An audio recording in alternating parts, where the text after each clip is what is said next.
Welcome to the deep dive. Today we're doing something, well, pretty urgent actually. We're digging into a specific raw intelligence report from Aionios Vanguard LLC. That's right. It's based on their OSINT analysis, their open source intelligence gathering.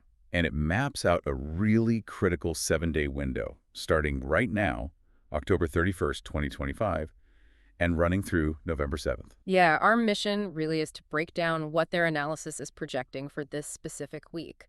The sources are pretty stark. They're talking about what they call the smog of war, or sometimes the two-fist war. Two fists, wow. Yeah, and it's not about, crystal ball gazing. It's about seeing how the report suggests kinetic action stuff happening in the real physical world is being, well, actively manufactured by psychological operations right now. So the psyche war, creating the Soma-War, as they put it, the mind games creating the physical reality. That's the framework. The lie is literally forging the physical landscape we're about to walk into. Okay, that's quite an opener. Let's dive straight into this core paradox the report identifies right away. They call it the Agape Inversion. Mm-hmm. Now, agape usually means selfless love, right? But here it's flipped. Exactly. It's inverted into this kind of cold, calculated resource management. It's about priorities, not necessarily compassion. And the prime example they give is how the system handled the government shutdown payments. Precisely. Look at the military first, what the report calls the Xiphos, the sword. Okay. Despite the shutdown, the military got paid. That happened.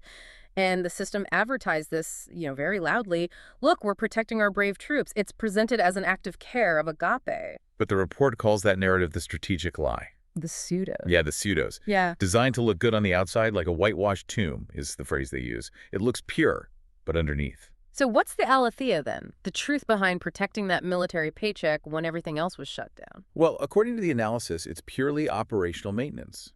Soma, physical upkeep. The system, as the report frames it, sees itself almost like a dying patient needing critical resources, like oil from Venezuela. It needs to be able to conduct a resource war. Right. And the establishment, the hollow crown as they term it, simply cannot execute that external war if its own military, its Xiphos, is broken internally by the shut down the psyche war at home.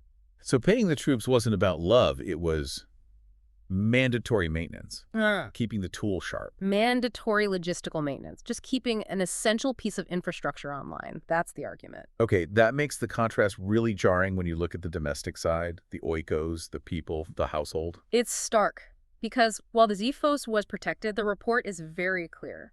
The system is not finding the Soma, the money, the physical resources for the 42 million people on SNP. And this isn't theoretical, the timeline is now. It's immediate. The OSINT confirms that tomorrow, November 1st, those benefits, quote, will dry up. Wow. It's not presented as a gradual thing. It's termed an engineered hunger cascade, a sudden cutoff.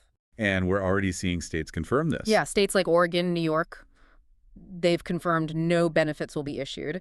And you're already seeing the media warnings, right? Headlines talking about potentially the greatest hunger catastrophe since the Great Depression. So resources secured for the military tool, but cut off for domestic survival. That's the inversion. Okay, this is where the report really connects the dots, isn't it? Between this internal crisis, the hunger, and the external military stuff. They call this insight the gnosis of the Soma-Funnel. Yes, the Soma-Funnel.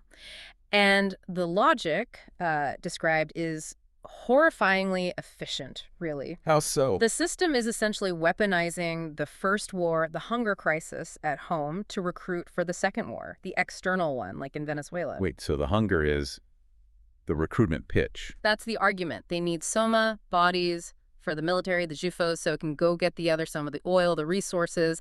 They need soldiers to get the stuff. How do they make that connection? By creating the need. Right. By destroying domestic stability, the report suggests they generate the demand for the stability the military offers. Okay, that sounds almost conspiratorial, but the report points to actual changes in recruitment advertising. Exactly. It tracks a documented shift. What was the old logos, the old rationale for joining? Adventure, travel, maybe college money, tech skills. Yeah. That kind of thing. Right, abstract benefits. But the report says since today, October 31st, the new logos, the new pitch, has accelerated. And it targets the psyche, the mind, but specifically the mind focused on survival. So what are the new buzzwords? Things like security for your family, guaranteed paycheck, stability in uncertain times, and the real hook, the most basic one, housing and food. Secured. They're selling bread? They're literally selling bread. The very thing being taken away from the Orcos is now the prime recruitment tool for the Xiphos. And the intelligence says this is actually working. People are responding. Yeah, the OSINT analysts are monitoring chatter, on platforms like Reddit, X, places like that, and they're seeing posts confirming in the funnel is active. Like what? Real messages. Things like, my S&P benefits are cut. My husband and I are seriously talking about him joining the army. At least they will get fed. Wow. The report's conclusion is blunt. The system engineered the hunger, and now it's harvesting the bodies it needs for its resource conflict. Okay, so calculated resource cuts, check. Recruitment drive fueled by desperation, check. What's the third piece? How does the system plan to manage the domestic situation when people are hungry and desperate? Right, that leads to the third front identified in the report, the prepositioning of force domestically, what they call the Cosmos Soma-Guard, the guardians of the physical order. And how does that manifest? Well, the big development is this Pentagon directive.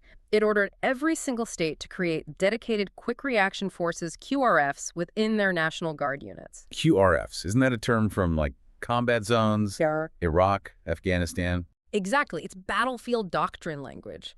Using QRF for domestic situations signals a fundamental shift in how potential civil disturbances are being viewed.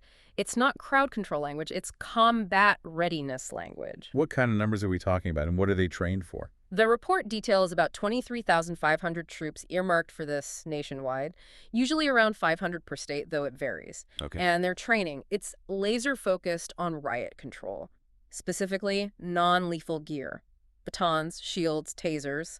The focus is on control and dispersal, not heavy combat. But they need to be ready fast. Very fast.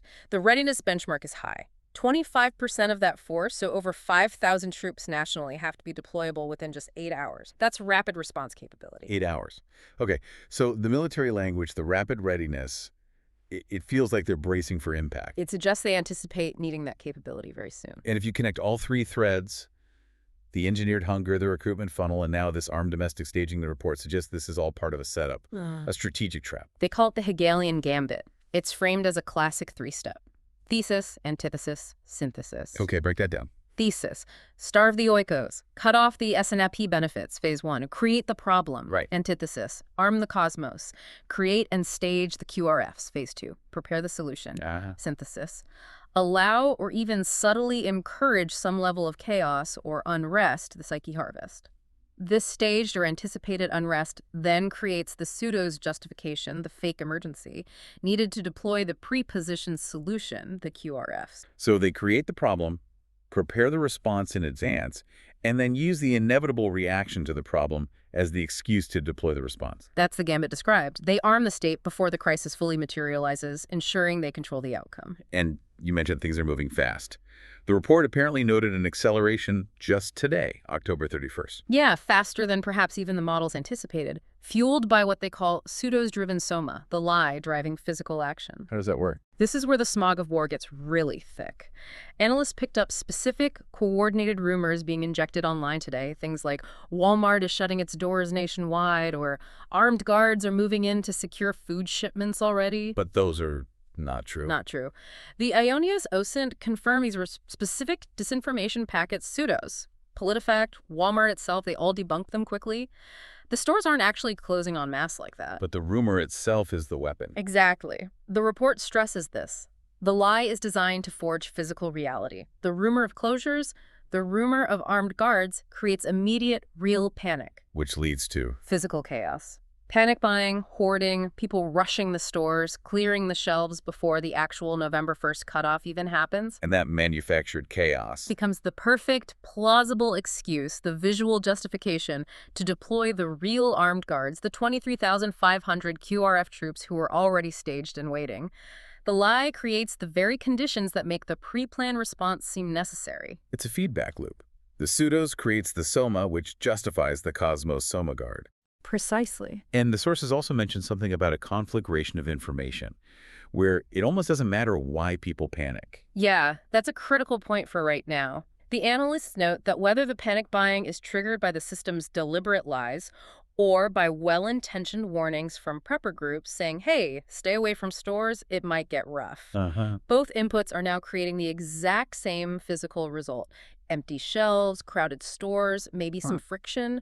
The source of the warning becomes irrelevant. The physical outcome serves the narrative. So the smog is thick because both deliberate misinformation and genuine warnings are pushing people towards the same panicked actions. Yes. It makes discernment incredibly difficult, but also incredibly important. Verification becomes key. Okay, so let's pivot to that. Let's get practical. What's the actionable intelligence? The forecast for this critical week, November 1st through the 7th. What does the Aionios report project in terms of probabilities? All right, let's break it down by front. First, the SNAP crisis, the domestic hunger situation. This has the highest immediate probability of visible impact. What did we talk? The report suggests a 70% likelihood of, quote, elevated foot traffic, long lines, and register confusion at stores, especially in the first 72 hours, so November 1st to 3rd. And socially, online. Critically, expect a rapid spread of fake looting clips mixed in with genuine videos of crowds or long lines. The fakes will be designed to amplify fear and justify crackdowns. So verification discipline is absolutely essential there. Don't share without checking. Okay, what about the QRFs? Are we likely to see those 23,500 troops on the streets nationwide? The readiness is high, yes, but large-scale deployment is seen as lower probability in this immediate 7-day window. The most likely scenario, maybe 60–70% probability, is that QRF teams remain on pre-positioned standby near major cities. Visible maybe, but not fully deployed. They won't move in Unless there's persistent obstruction, like major blockades, or significant encampments forming. Large-scale multi-state activation is considered low probability for this week, maybe 10% or less. This week looks more like domestic posturing of force, not necessarily mass deployment. Got it. And externally, the Venezuela situation. Is that heating up kinetically this week? Again, the report suggests this week is primarily about signaling on that front. The most likely scenario, around 65% probability, is continued posture moves. Like the USS Ford carrier group staying put. Exactly. That, more reconnaissance flights, ISR sorties, maybe tighter maritime advisories for shipping, obvious muscle flexing. But actual strikes. The probability of limited kinetic action, like a specific strike or a cross-border raid within the next 7 days, is rated as low, around 5%. They're setting the board, maneuvering the pieces, but the report doesn't project the main attack phase starting just yet. Okay. And lastly, there are protests planned in D.C. on November 5th. Yes. High likelihood, 65% of a permitted rally marches.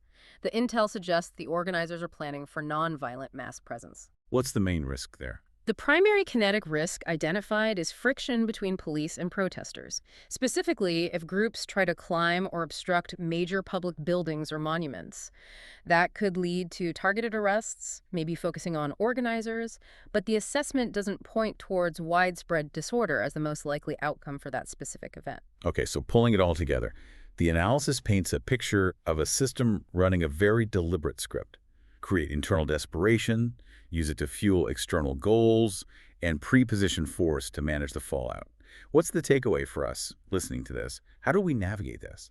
The report suggests the key is not to be swept away by the engineered chaos, the smog of war. It points towards becoming guardians, like you said, focused and clear-eyed, rather than just reacting to the panic. And how do we do that?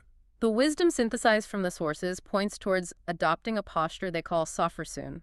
It means sober-mindedness, temperance, sound judgment, seeing clearly through the fog. Okay, Sophrosune. How does that translate into action? 2 key things, really practical. First, absolute verification discipline. Do not be moved by panic or viral clips. Only trust, and especially only share, information that passes a strict test. The report suggests time, place, 2 verifiable sources, plus an archive link. Stop the spread of the pseudos. Exactly. Don't amplify the lie, whether it's deliberate or just mistaken fear. That's step 1. And the second, actionable insight. It focuses on community preparedness, the oikos. The report frames this as the antidote to the system's engineered chaos. The strength of the community is in preparation and, crucially, in helping others. Real agape. So practical preparation. Secure your own Soma first, your physical needs, food, water, essentials. Get redundancy, have a buffer. Why? Because when your own house is secure, your pneuma, your spirit, your mind is free. Free to do what? Free to be a lighthouse for others caught in the panic. Free to offer practical help, a warm hand, calm guidance. To cut through the fear with stable, grounded action, that's the positive resolution offered. Secure yourself so you can help stabilize others.